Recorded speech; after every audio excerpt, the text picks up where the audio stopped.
Kumusta mga kaboxing? This is JR Boxing Channel. So update lang po tayo mga idol sa naganap na official weigh-in nila WBA World Bantamweight Champion Takuma Inoue at ni former IBF Super Flyweight World Champion Jerwin Pretty Boy Ancajas na ginanap po kanina lang sa bansang Japan.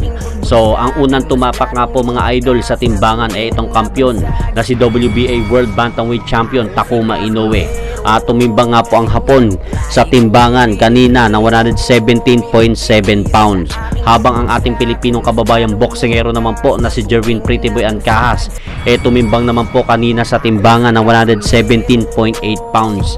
Kaya dahil po dyan mga idol, bukas na nga po tuloy na ang magiging bakbakan ng dalawang boksingero na ito sa ibabaw ng lona.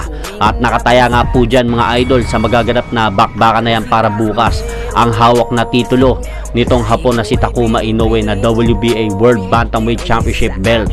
At bago po muna mga idol magbakbakan ang dalawang magiting na boksingero na ito para sa ibabaw ng lona para bukas, ay may record po muna ang kampiyon na si Takuma Inoue na 18 wins, only 1 loss with 4 knockout. Habang ang ating Pilipinong kababayang boksingero naman po na si former IBF Super Flyweight World Champion Jerwin Pretty Boy Ancajas ay may record naman po itong 34 wins, 3 losses with 2 draws with 23 knockout. Kaya ipagdasal nga po natin ang ating Pilipinong kababayang boksingero na si Jerwin Pretty Boy Ancajas na makuha nga po nito ang panalo para bukas sa bansang Japan.